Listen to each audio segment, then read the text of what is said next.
honored to be hosting a true American hero, General Don Bolduc, this evening.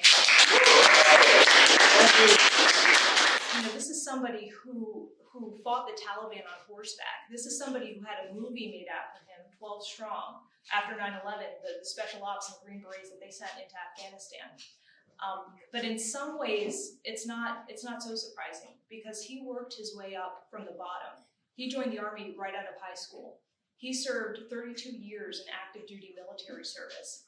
He survived a helicopter crash. He had a 2,000-pound bomb explode next to him, and that was friendly fire. And so when we think about service, you know, it's really, and you know, what would you do for your country? What could you do for your country? Could you give 30 years of your life in active duty service to this country? And not many people are willing to do that, and not many people are capable of doing that. And so it's just an amazing legacy of service that is incredible, that will continue on when he becomes Senator of New Hampshire.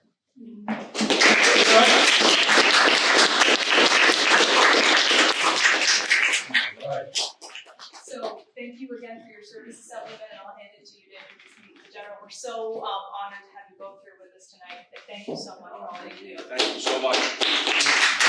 Thank you everyone for being here. General.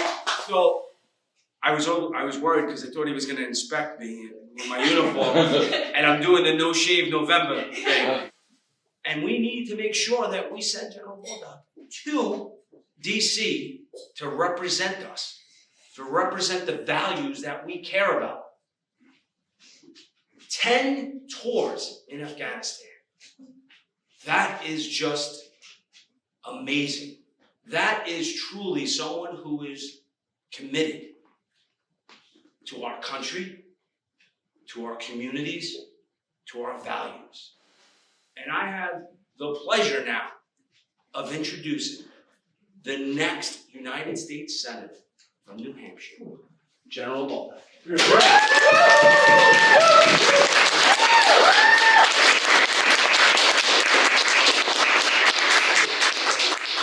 It was the American dream, right? I started out at the bottom, right? I started out digging foxholes, right?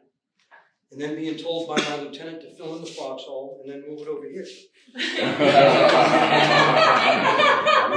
And then being told by my company commander, who told you to put that foxhole there, fill it in and move it back. And it doesn't take much or many times to do that before you realize, how do I become the guy that tells the guy?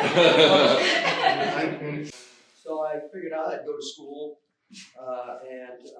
and earn my commission. I went from private to sergeant, and then to second lieutenant, and then from there. And I had a blessed career, and I shared that career with my wife and my family, and we made the necessary sacrifices for our country.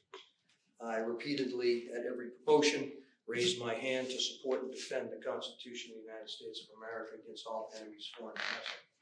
And I'm not changing, right? I'm not changing. To me, the Constitution is our law of our land and a document that we should base everything that we do off of, because everything in that document tells us the right thing to do to take care of men and women in America.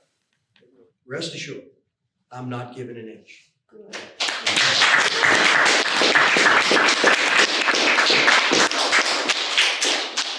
I will do everything within my power to ensure that our economy remains strong, that it remains competitive, that it's based off of capitalistic principles that do the best for everybody in our society.